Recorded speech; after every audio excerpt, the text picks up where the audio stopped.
Hello, hello, hello, and welcome back to Talking to Tequila with Chloe. Happy Wednesday.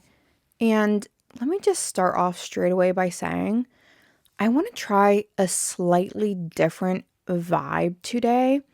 I feel like people always tell me I feel like I'm just like chatting with my best friend. I feel like I'm just talking with my best friend. And it's like, can I do that too? Like I feel like I'm kind of like hyped up. I feel like I almost like snorted a Smartie when I start this and I'm like, and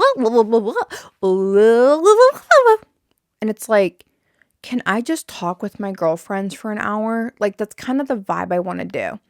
So, I'm going to try a little bit of a different approach this week. Some of you may say it's like exactly the same and maybe I'm delusional, but I'm just going to try it. First, I want to point out my shirt.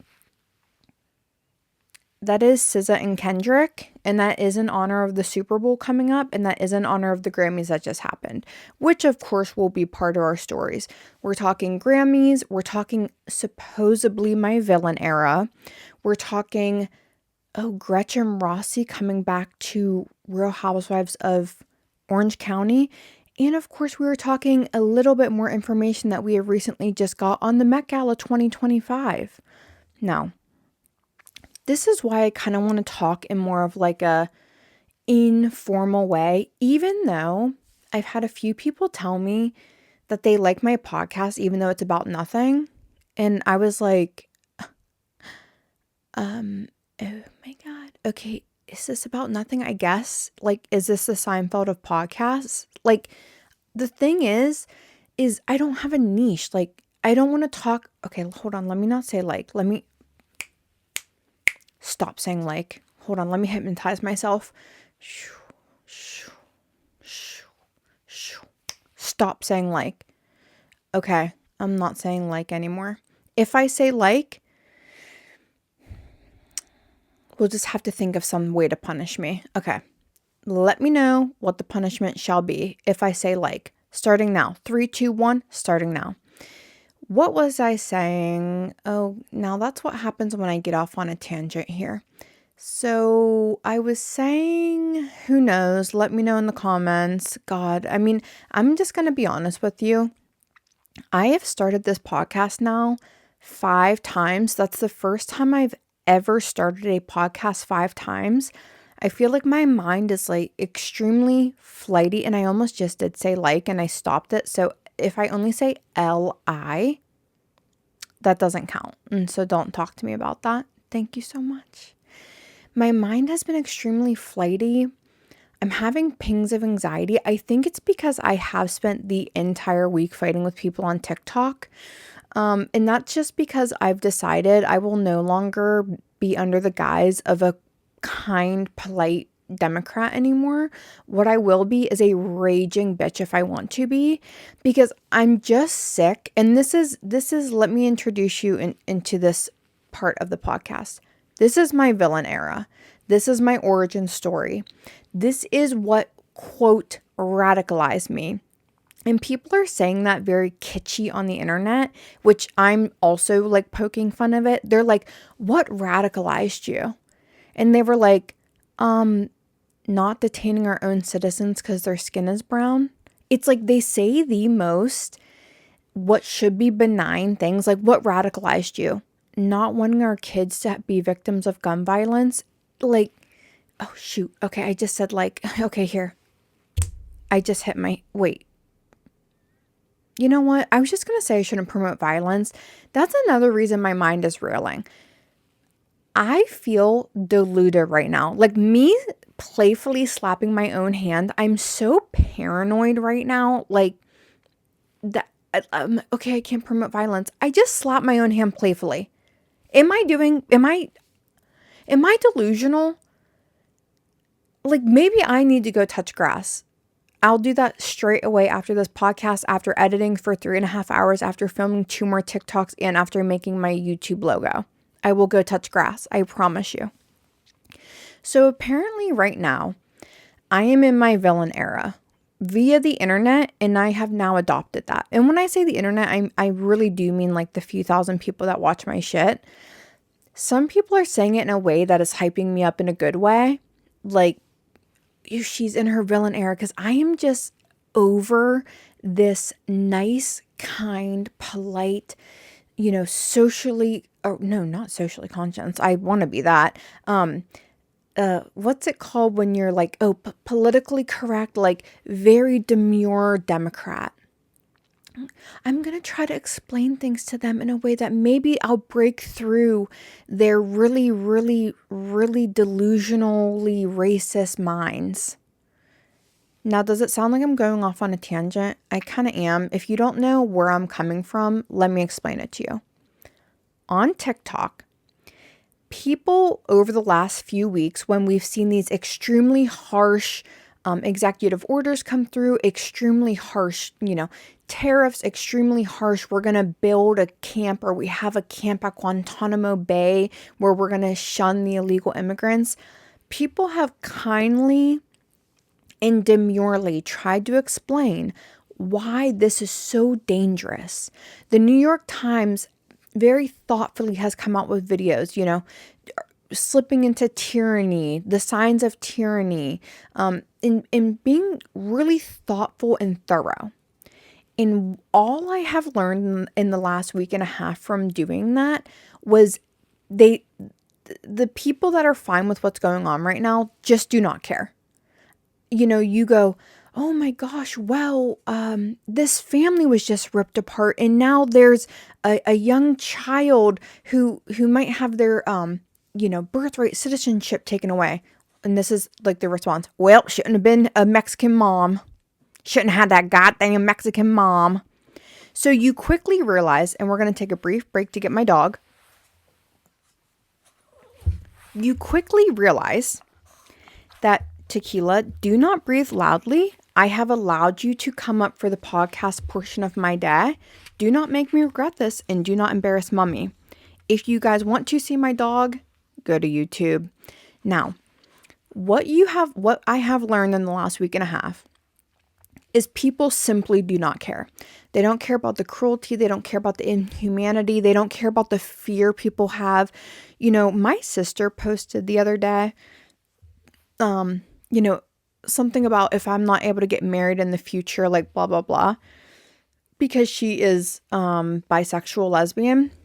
I wouldn't say lesbian. I don't, she lives her life. How about that? Okay. She was married to a woman. Okay. Someone commented, why on earth would you ever think that that's a possibility? And that comment is what unlocked my villain era. And I literally said, are you dumb? Are you a dumb woman? And I had never been that forwardly rude to a stranger before. What would make you think that? They're rolling back Roe v. Wade.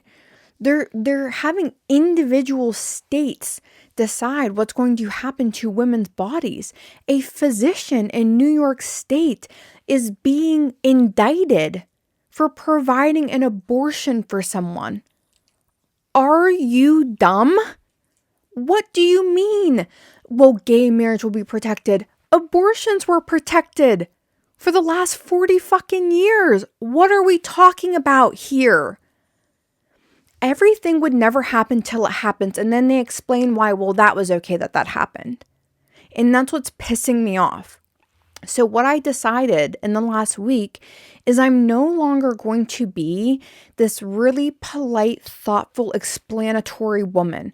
I am going to, if you still support the wrong side of history, the history that is causing panic and fear, the side that is, making enemies of our biggest allies in the freaking world, the side that is pulling aid, humanitarian aid across the world. If you are on that side and you cannot understand why people might be scared, frustrated, panicked, I don't want to be nice anymore.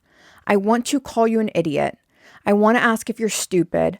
I want to tell you that your eyeliner is fucking horrible. I want to tell you that your Republican smeared clown makeup is the ugliest piece of shit I have ever seen in my life. And I already know if my dad has been listening to my podcast, he's probably so worried about me because he hates when I get really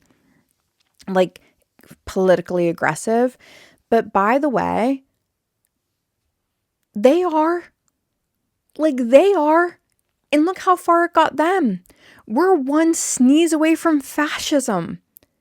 So why can't I be so they're mad that people are simply brown. Why can't I be mad that they're mad that the people are brown? Can't I do that? I feel like I should have a right.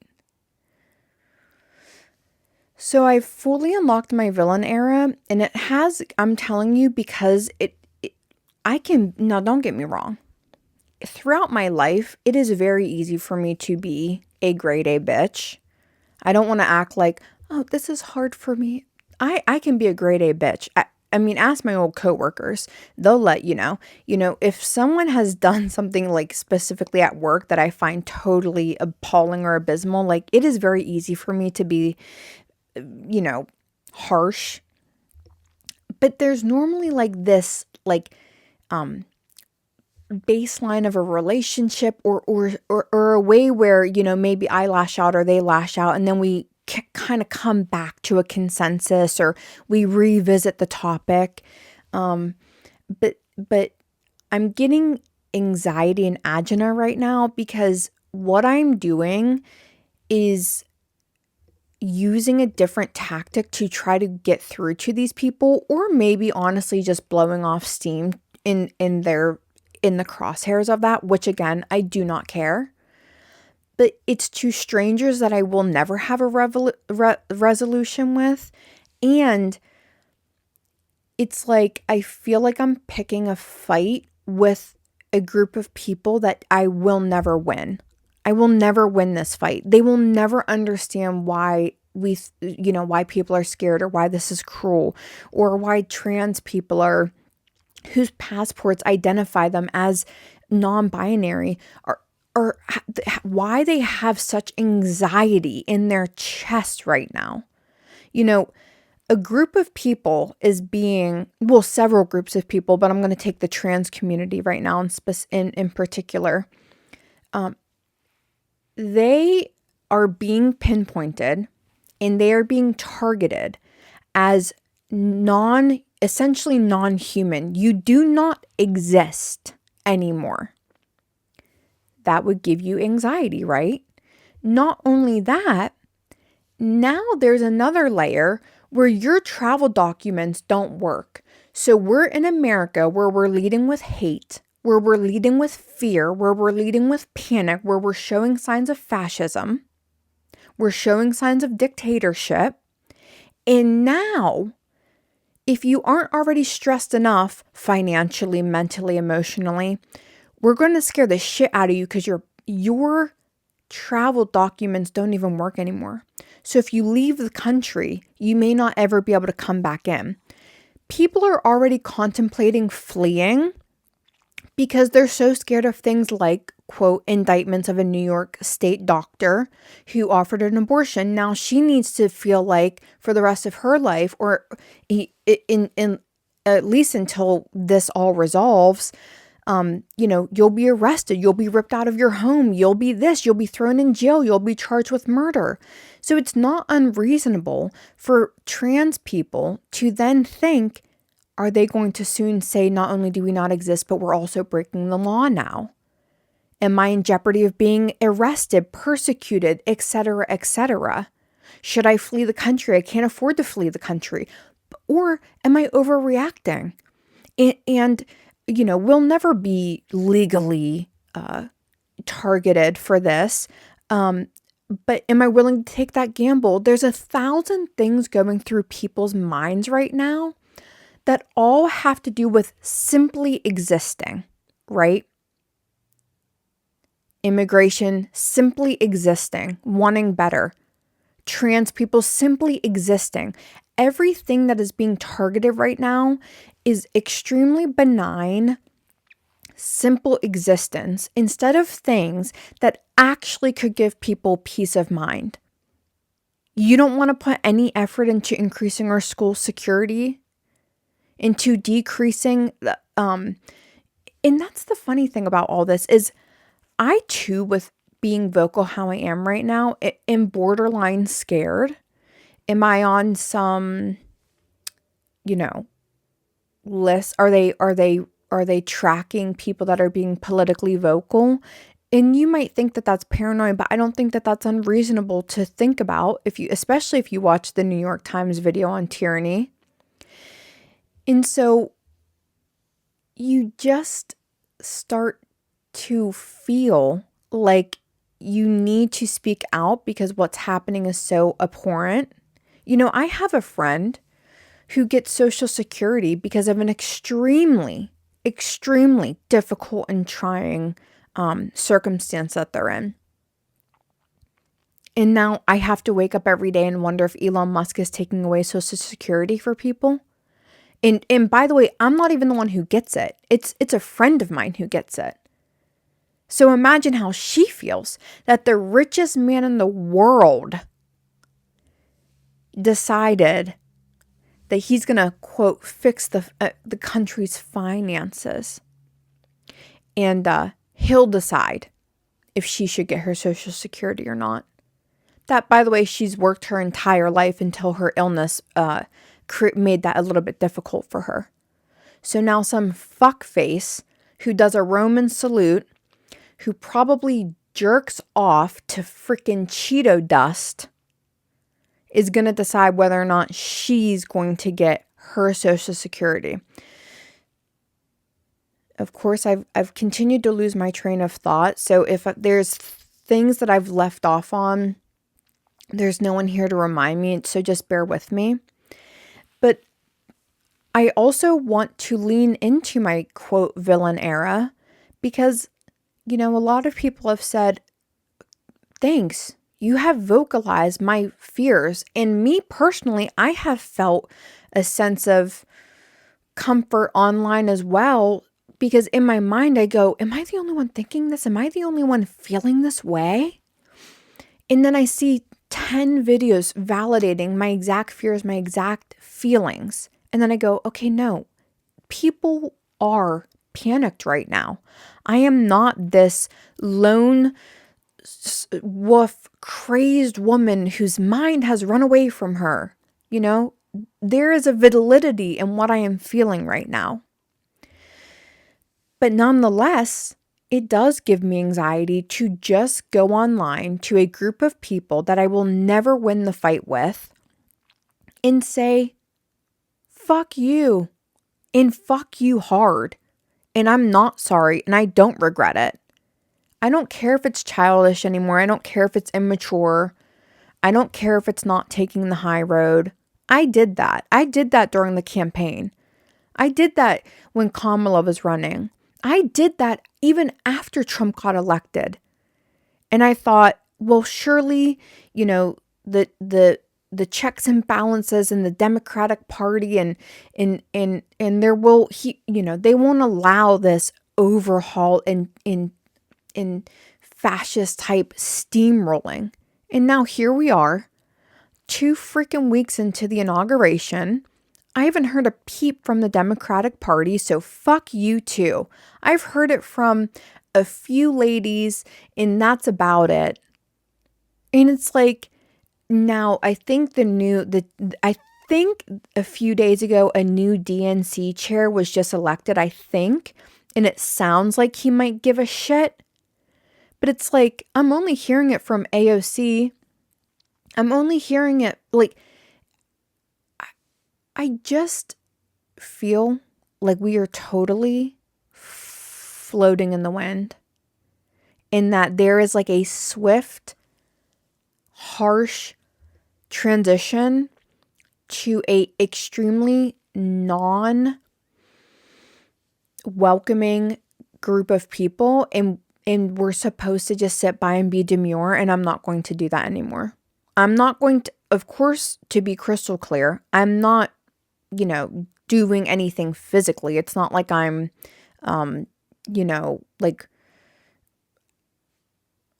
see, this is like how paranoid I am and scared.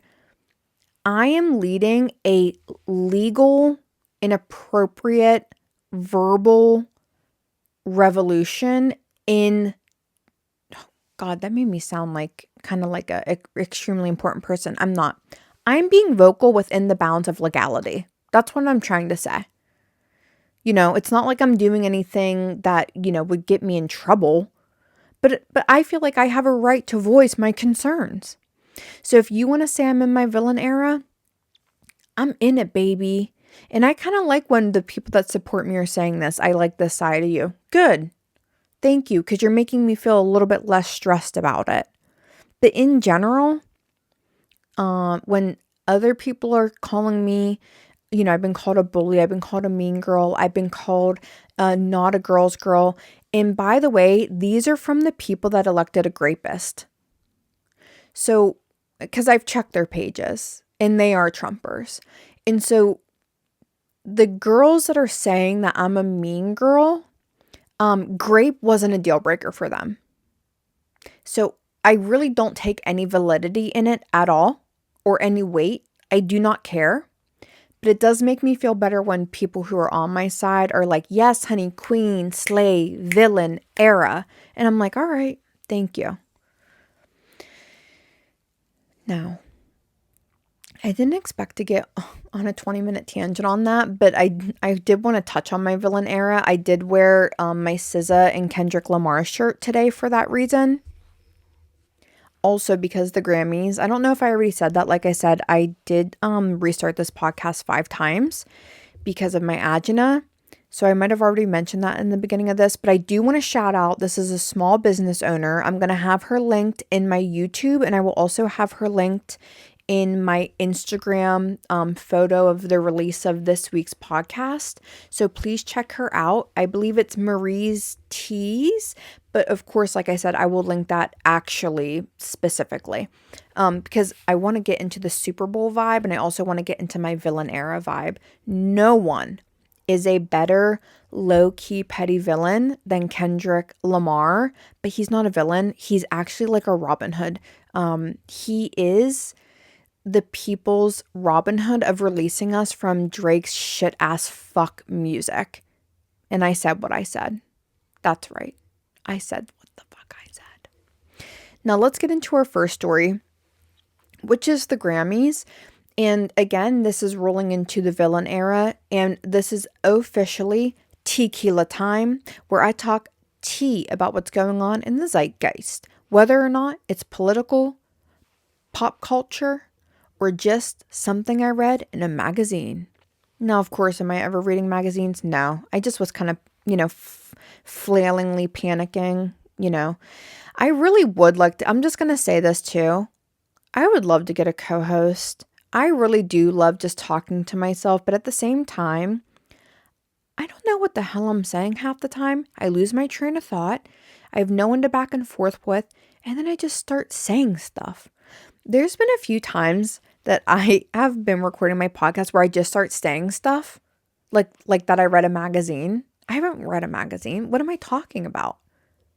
I don't even know where a magazine publication would be these days. Barnes and Nobles? I guess so. Now let's get into the first story of tequila time. And that is, trust me when I tell you I'm saying this reluctantly as hell, because I swore I would never report on a Kanye West story again. And no, I will not be calling him Ye or Yee or whatever fucking dumb name he wants to be called. But I feel because this episode is highlighting my villain era, I am making an exception to talking about Kanye West. Let me just say his name, Kanye West, and his wife Bianca. His what do I say? His enabler, Bianca. Because I'm sorry, she's not spared in this episode. She's not spared. So this is what I mean when I say I'm in my villain era, and I'm kind of okay with it. Like, for so long, I would say, let me get into the story first. Kanye West maybe or maybe does not crash the Grammys red carpet. No one can confirm if he was invited or not. No, the Grammys just can't come the fuck out and say whether or not he was invited. I don't know why. What's the problem? Did you invite him or not? So they came on, Kanye West and Bianca, after Kanye West was shunned from the music industry for his absolutely unapologetic anti-Semitic behavior, where he has essentially said Hitler wasn't that bad of a guy. Give him a break. And the Nazis, hey man, they ain't too bad. He was widespread canceled. And now all of a sudden it's like not that big of an idea. It's not that big of a deal to do, Roman salutes and Hail Hitlers in the, inauguration. So I guess Kanye West kind of isn't super shunned anymore because, dancing with, the Hitler, World War II, Nazi, Germany sentiment isn't that bad anymore, quote, apparently. So Kanye West went onto the Grammys red carpet. Bianca was with him, his wife. Because he is such a loser, attention whore, freak of nature, he, had Bianca undress, or maybe she undressed at her own will, to unveil a 100% sheer dress. It's not even a dress. It was essentially netting. It wasn't even netting. I can't stress. It was mesh. That's what it was. It was see-through mesh.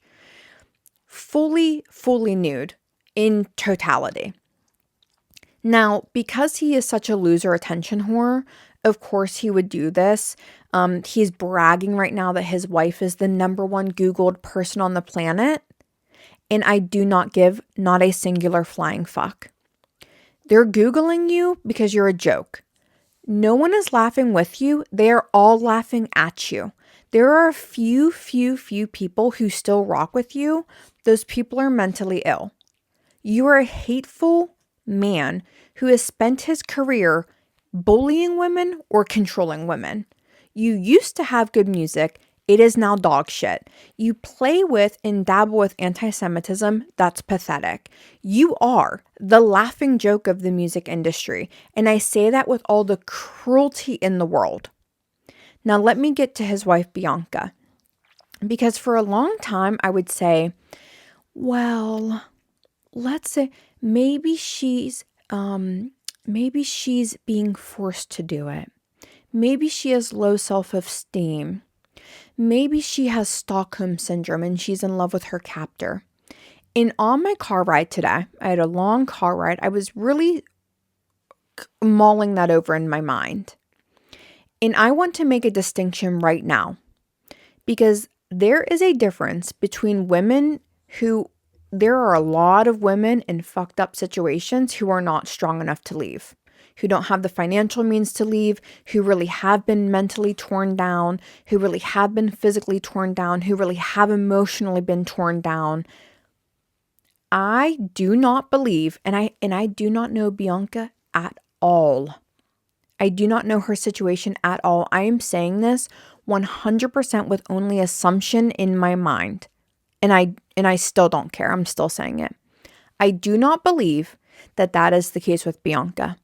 I think she fucking loves that she's with Kanye West.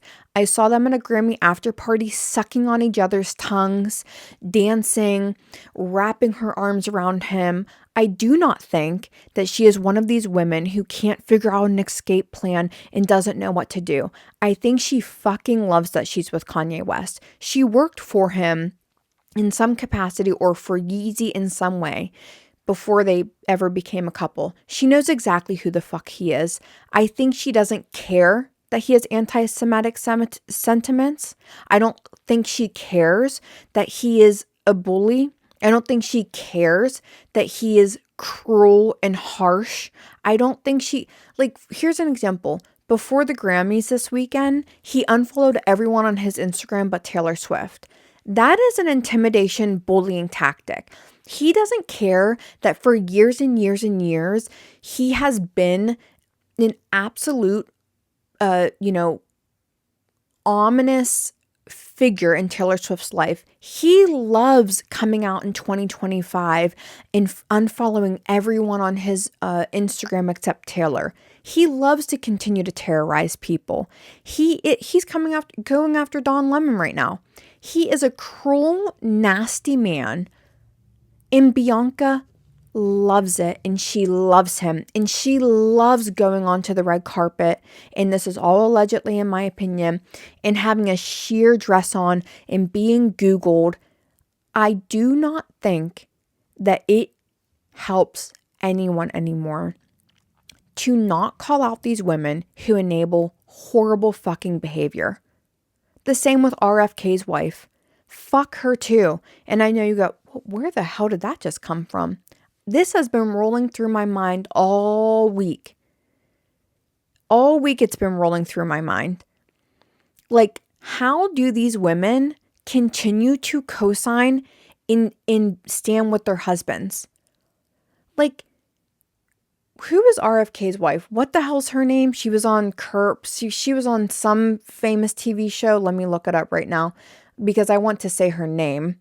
She, not only with RFK being also anti-Semitic, which I don't know why all of a sudden the theme of anti-Semitism is like so okay to do. But let me see. RFK's Jr.'s wife. I want to say her name. Not only Cheryl Hines, that's her name. And where was Cheryl Hines? She was on a very famous TV show. Let me look it up because let's just make sure we have all of our facts. Curb Your Enthusiasm. That's what she was on. So, for example, Cheryl Hines. Not only was it leaked that RFK said the COVID-19 was curated to protect Jewish people or something along those lines. Like, it was meant to target these people and it was meant to keep the Jewish people safe. You know, as in, you know, the time old plight that, you know, the Jewish people have their hand in everything and they're evil. It's like such a tired story. I just don't understand how 20 years ago, everyone acknowledged like how wrong it was to pinpoint them as being these evil puppet masters, you know, in media and healthcare and all this. And then all of a sudden that's totally gone away. And we're totally fine with saying that again. So that wasn't a deal breaker for her. You know, there have been, actually, I don't even want to get into everything. How about this? Google RFK Jr. and you can look at everything brought up against him. It's a lot. He killed a bear and dumped it in Central Park. Although, quote, he says he didn't kill it. He found it dead in the street and then was going to take it home to make meat, or allegedly, or something, in my opinion. But then realized he didn't have enough time. So he dumped a dead bear's body in Central Park in New York City. A bear. You're hearing me. None of these things were deal breakers for her. Then he even cheated on her with a journalist. Sexting scandal. Even that wasn't a deal breaker for her. So yes, all of these women that co-sign horrible behavior, I am no longer going to, with these really kitty gloves, talk about, well, maybe they're emotionally, they're not, I don't care anymore. I don't care. Same with Melania Trump. Like, she's just married to a bad guy, and I think she likes the lifestyle she lives enough to not leave him. That's it. I think all these ladies live lifestyles that they like, and they like the power, and they like the cars, and they like their blacked out cars, and they like their, you know, Secret Service, and they like the title, and they like, you know, being involved in the music industry, and they just don't give a shit.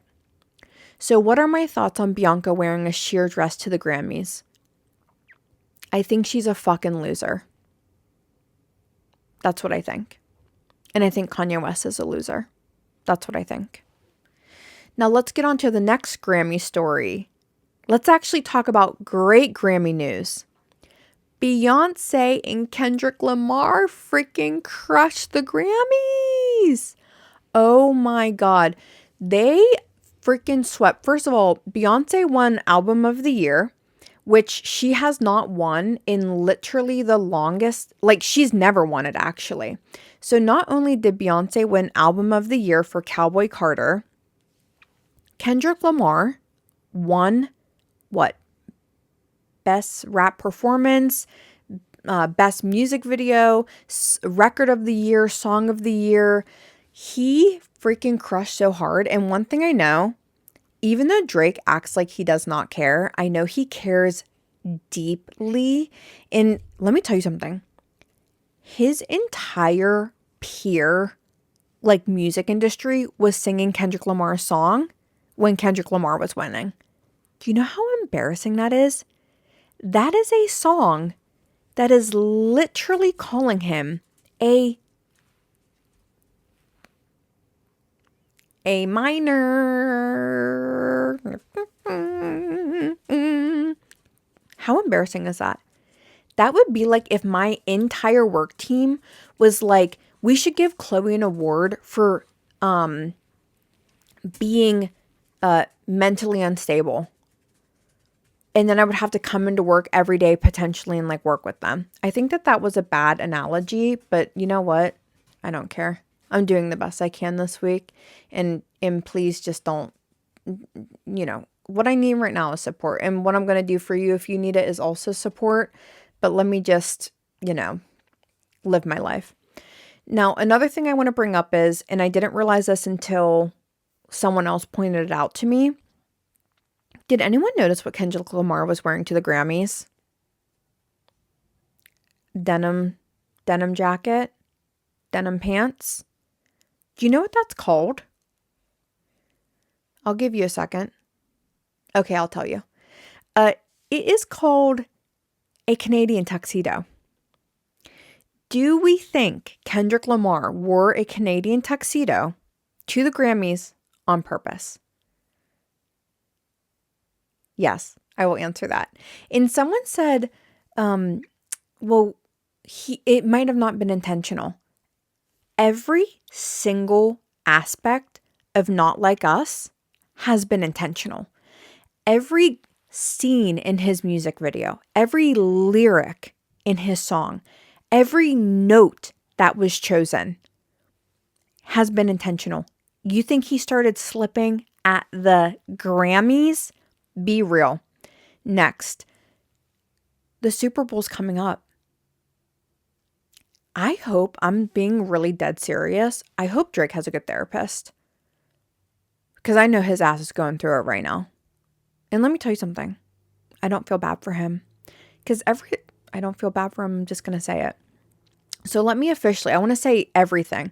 Kendrick Lamar won Record of the Year, Best Rap Performance of the Year, Best Rap Song of the Year, and Song of the Year, and Best Music Video. Holy shit. That is insane. And let me tell you something. Very rarely does a song win every single thing it was supposed to win. And he did. Because let me tell you, that song swept the nation. That song swept social media. That song swept mainstream media. Everyone knows that song. And by the way, because I'm a really big, one thing about me, I find myself to be a music video connoisseur. I love music videos. I'm sad that music videos aren't as, highlighted or important as they used to be. I mean, do you remember when Single Ladies came out? It was literally a revolution, the music video. The Bad Romance. Roma, Roma, ma, ga, ga, ooh la la, Roma. So what I want to say is that music video, it had me on the edge of my seat. Literally. And then the breakdown of the music video, because you just watch it and it's so visually beautiful and stimulating. And you're just like, oh, what a great music video. But, I'm not from California. I'm not, I don't know the complex intricacies of this music video. And then all of a sudden, drop after drop after drop on TikTok, all these people explaining the music video, explaining the cultural relevance, explaining why he chose to do this and this and this and this and this. It was genius. The music video was genius. There's very, very seldom times where there's a true musical genius in our midst. Here, let me do an equivalent. if The Weeknd is the most overhyped, like, annoying performer, Kendrick Lamar is the opposite. He's the most hyped up best performer. You know what I mean? That's how that is a scale. If I were to give you a scale, that would be it. The Weeknd would be on one side, and then Kendrick Lamar would be on the other side. And then we could scale people like that. Now, Cowboy Carter won album of... Wait, see, this is what confuses me about, like, the Grammys. Because they all, like, say the words that are almost all so similar that it's confusing. Like, Record of the Year and Song of the Year. Isn't that the same thing? But then you go, oh, no, record is, like, their production or something. And so, so let me just... I believe Beyonce won Album of the Year, which she has never won before. Which, by the way, is important because there have been, I think it was Beyonce wins Album of the Year for the 2025 Grammys. And there have always been conversations that how is it possible that Beyonce has all these Grammy wins, the most Grammy nominations of all time, yet somehow she's never won Album of the Year. So she's decorated enough to have 99 nominations, but somehow her albums in totality have never been good enough to win. And honestly, I'm not going to lie to you, that doesn't make any sense. And I think that that's why Jay-Z was so mad that year that he was like, this is a fucking insult, is because it doesn't make sense. Because let me tell you something. She has definitely gone up against some really hard hitters. But what I want to say is Lemonade was truly one of the best albums ever. And that was shocking when she did not win. I mean, most of the songs I still play on my phone, like I have a liked list on my iTunes. That's right, my iTunes. I'm not a Spotify person. I don't understand it. How about a graphic designer gets to Spotify and makes the site not so confusing, and then maybe I'll try to work with it. But it's confusing to me. So what I do is I buy my music and then I listen to it and make playlists. Okay. Still to this day, there are so many songs on Lemonade that I do not skip. Okay? For example, hold up, they don't love you like I love you. Slow down, they don't love you like I love you. Hold up, they don't love you like I love you. Slow down, they don't love you like I love you. It is really impressive how she gets that low in her register. It's one of the reasons she's the best singer of all time. So shout out to Drake. Oh my God. Oh my God. Hold on. Let me do a little forgiveness prayer. Dear God, please forgive me for saying shout out Drake. I think he's annoying and he's a little peculiar. And I do think it's weird about his relationship that he had with Millie Bobby Brown when she was so young, allegedly, in my opinion. I think Drake was just on my mind because I was saying it's so clever that Kendrick Lamar wore Canadian tuxedo to once again embarrass Drake. And I didn't mean to say shout out Drake. What I meant to say is, amen. What I meant to say is, shout out Kendrick Lamar and shout out Beyonce. Now, do I think Cowboy Carter was the best album of the year? Let me go ahead and Google Album of the Year nominations. Album of the Year nominations. Cowboy Carter. Digesse Volume 4. Never heard of it, so I don't think it can be that much of a winner. Short and Sweet. Now, while I will say Short and Sweet produced bop after bop after bop, which we kind of needed, that's the me espresso. Which kind of did help raise the serotonin and elevation and everything.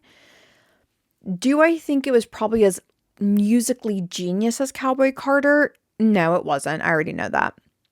The Rise and Fall of the Midwest Princess. No, I'm just going to answer that and I'm not going to talk more about that. Brat. No, I'm not going to talk more about that either. Hit Me Hard and Soft.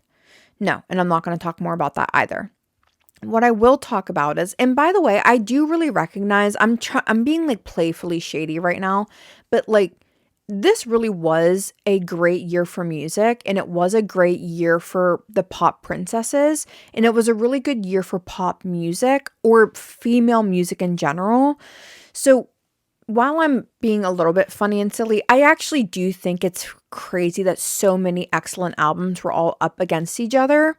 But to me, the only true contender for Cowboy Carter was the Tortured Poets Department, because it was part of the entire zeitgeist of like the Eras tour, the Travis Kelsey and Taylor Swift phenomenon this year. Me, for example, I had never been a Swiftie in my entire life. I still probably don't consider myself a Swiftie because I don't get like wrapped up in like the Easter eggs and all that. Like I'm a tired woman. Like I'm so tired. I can't even bear to get caught up in another like really in-depth fandom. But I will say I'm a Swiftie in the way that like I love how empowered Taylor Swift makes people feel. I love that the Torture Poets Department for me was an album for women in their 30s who are so fucking goddamn tired of the bullshit. So for me personally, I resonated the most with the Torture Poets Department this year because I am a 30-year-old woman who's sick of the bullshit. You know what I mean? So for me, that album helped me a lot this year. Also, the Torture Poets Department, it's funny how people relate their own experiences to themselves. And like for me, the Torture Poets Department, there was a lot of songs that I kind of related to like my grieving process with my little sister, where I just felt like look in people's window, like I look in people's window. I can't think of the exact melody, but like I look in people's windows like looking for you. Like that's something that resonates with me with my little sister, where I'm like I kind of, even though like no one else might think, about her, I don't want to say no one else thinks about her anymore. That's not what I meant to say. No one else might think that I still look in people's windows looking for her, in a sense of like looking for comfort, looking for answers, looking for clarity why she was taken from us, things like that. So all in all, I do think she deserved to win the Cowboy Carter album of the year. However, I personally resonated the most with the Torture Poets Department, but nevertheless, she was robbed, in my opinion, with Lemonade, so she needed to be given an award, period, for Album of the Year, and Cowboy Carter was a phenomenon, so I am happy with that. Let's get to our third Tequila Time story, and that is a little bit more clarity on the Met Gala.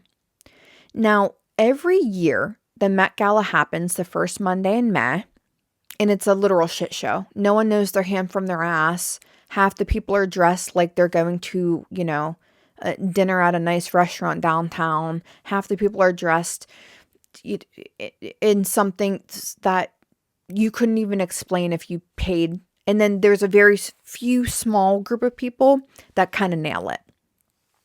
Now, I will say last year, I started to get this little twinge in the back of my mind, which disturbed me because I really enjoy the rhetoric around the Met Gala. I enjoy looking at the pictures. I enjoy that the next day all the podcasts are talking about the different outfits. Like I enjoy the camaraderie of the Met Gala. However, last year, it really did seem like there was this shift that people were starting to get fed up with the overly flamboyant and wasteful attitude of the rich. And to be honest with you, I started to kind of feel that sentiment too. There's a lot of shit going on in the world right now. There is a lot of unrest.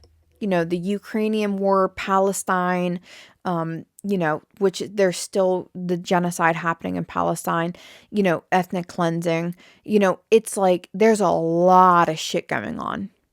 And you want me to kind of give a shit about the Met Gala where, it just seems like the rich turn this blind eye to what's going on right now in the world.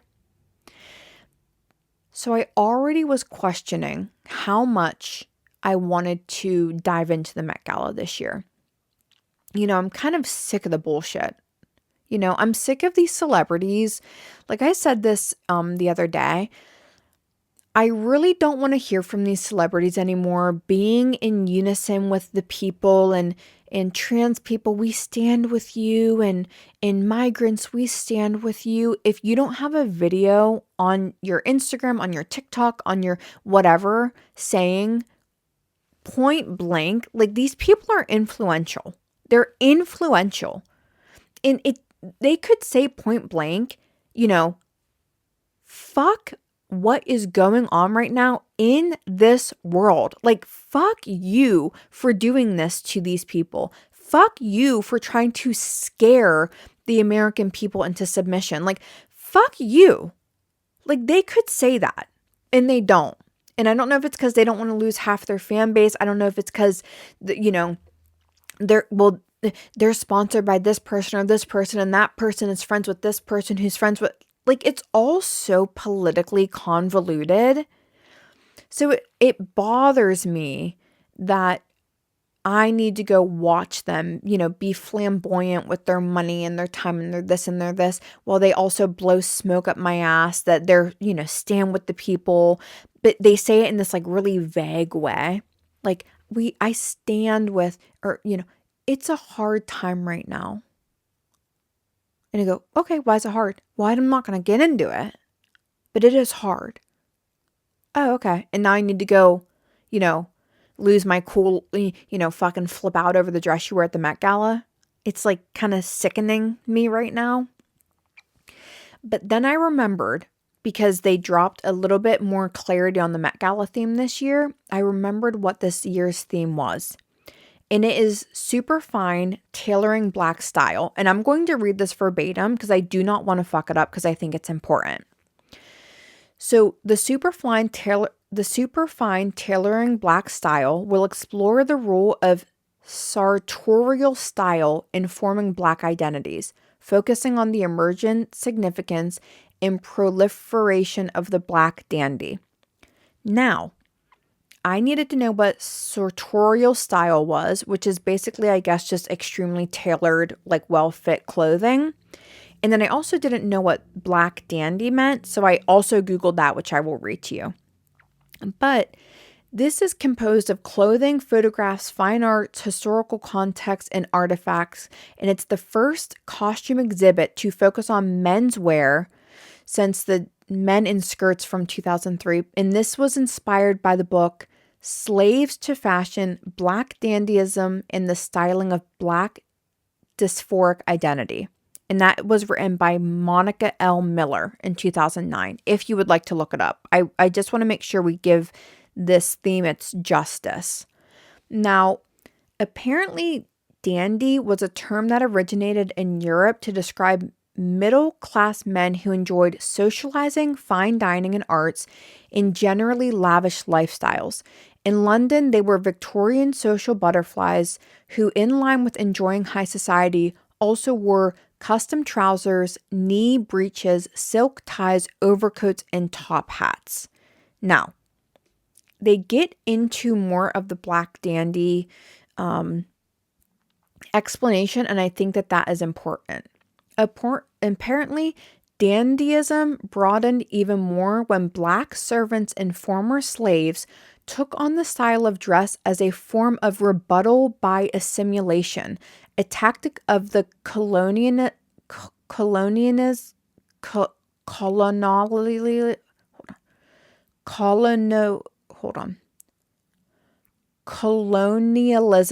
project was to change the dress and belief system of indigenous people as a way to disconnect from their homelands. Now, complicated to say the least, this manifested in slaves often aspiring to look like high society as a way to embrace Western culture, but also appear as equals to their former white masters. Now, this is an extremely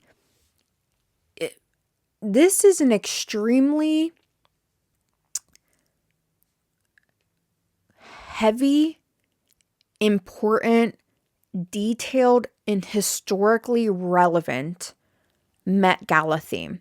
I think the best way to probably truly understand it would be to read that book that I said, because I think if someone spent that much time writing a book, I'm sure it goes into a lot of detail that would better help you understand what the theme is.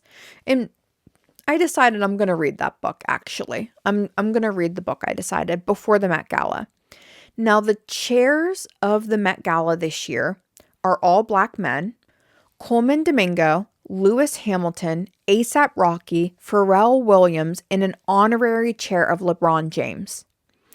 Now, I do think it is important. I am going to watch the Met Gala this year.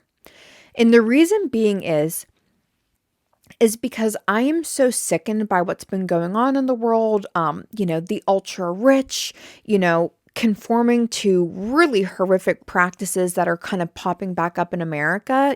I heard the other day that apparently there's a small town in the South that has like KKK flyers popping back up. Like, hey, we're back. They were never gone, but they were at least embarrassed and scared to show their faces. Now they don't give a shit anymore. But I do think it's important that the year I decide to start, protesting or being more woke to, this ultra rich elite lifestyle that's sickening me, I don't think it's appropriate for the year that I stop viewing being the same year that they're highlighting important Black men in our culture. And I'm sure with the highlight of Black men, they're going to also highlight Black women. Even though the theme is, Black men's dress, of course there's women who are also going to be there, who are going to be really showing up and showing out and highlighting their fashion. For example, Angel Reese is going to be there, Sha'Carri Richardson, Tyla, Simone Biles. There's going to be a lot of people there. And I think it's important this year to say, oh, there's so much happening that is really negative for people of color in this country right now. It's seldom that they get opportunities, right? Like truly equal opportunities. And so it is important when they are given opportunities that you show up 10 times more, because unfortunately this industry is really shallow and based on numbers and views and hits and likes. And so when they go, okay, fine, let's give, the Black community some shine, and then their viewership is low, or their likes are low, or their commentary is low, they go, oh, well, we knew it. We shouldn't have done that. So it is actually very important that if now more than ever, you show up, you support, you comment, you like, you post, you repost, because it shows, you know what? Maybe we actually should start to, be more inclusive, or be more this, or be more that, even though it's so fucked that we would even have to do that for them to realize this. Now, the reason that they came out today and kind of gave a more detailed explanation, and by more detailed, it's literally one sentence, a more detailed explanation on the Met Gala. They just said that basically this year's theme should be really honed in on tailoring to you. So a lot of people, because people take the Met Gala very literally a lot. And so they go, oh, okay, tailored style. So I need to wear a tailored suit. I think the reason they clarified more was because, yes, it is tailored, Black men in history and fashion tailored style, but everyone shouldn't be showing up in an extremely tailored, pantsuit per se.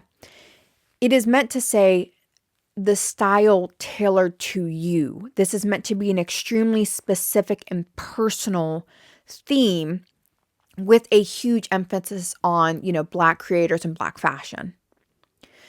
So that's just a little bit more about the Met Gala that they, divulged. which I thought was interesting. And I'm happy that they divulged it because in my mind, I had forgotten what the theme was. And I had already decided during the election and the inauguration that I was not going to be supporting the Met Gala this year. You know, I'm done with the ultra rich, blah, blah, blah elite.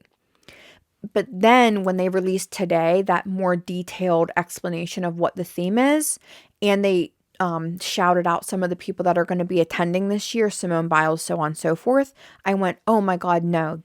This is the year, if any, that I need to be even more engaged. So it was a great reminder, and I'm trying to remind you guys too that that is important.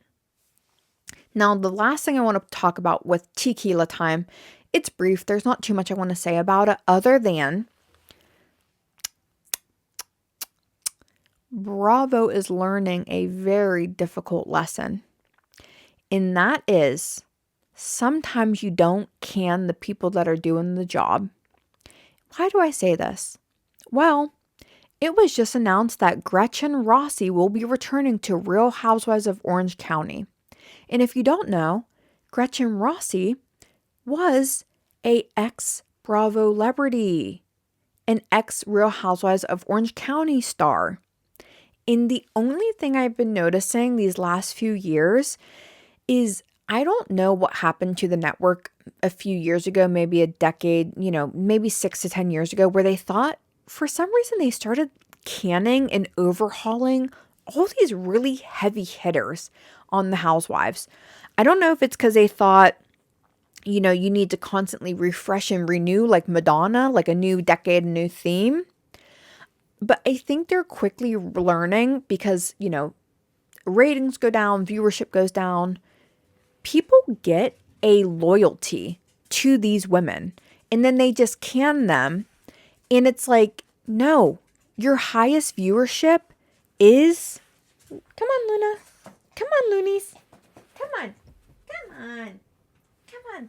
You can do it. Luna's trying to jump up. Come on, Luna. Luna. This is a little sneak peek. Come on, Loonies. Come on, little girl. Okay, so let me make this quick. Luna, come here. Come here, Luna. Come on. You can do it. You can do it, Luna. So basically, people are kind of over these like annoying new housewives that like aren't getting the job done. And slowly but surely, every really like heavy hitter housewife has been brought back. Tamra Judge, Heather Dubrow. Now, I would like to say officially that Gretchen is only being brought back as a friend of, which is a little bit annoying because Gretchen has come back several times now in scenes. It's not like she's ever officially been a friend of, I don't believe, but she comes back just maybe for a dinner party or this or that. So I am happy they're bringing her back in a more official capacity, but it does still annoy me that it's just friend of. Like, commit or don't. I feel like that's what happened with Alexis Bellino. Not that I was happy for her to be back. She was so annoying. But it's almost like a way for them to test the waters. But I would much rather them just commit and be like, yeah, we kind of screwed up. Like, we shouldn't have canned her. It's like, don't test the water on me. I don't know anything. Like, I'm so gullible sometimes. Like, okay, she's back, she's not. Like, just bring her back and make it official, Luna's getting pissed. Luna, I'm wrapping up right now.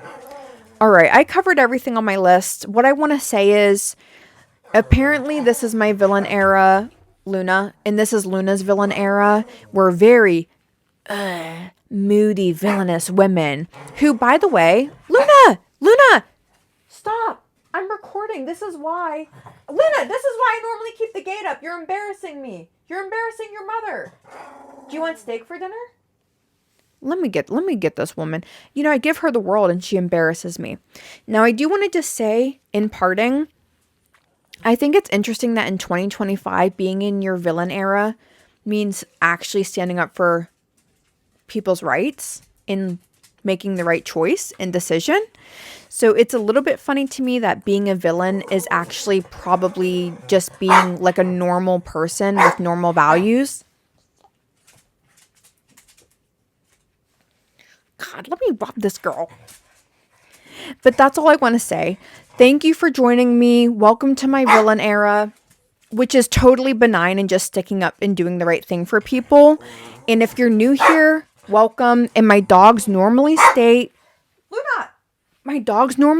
down in the living room, and I put a gate up, but I was trying to test their trust today and they failed. So my Villanera gets an A+, the puppy's behavior gets a D- at best, and you guys get an A+ for watching and listening and reviewing and subscribing. And until next time, goodbye.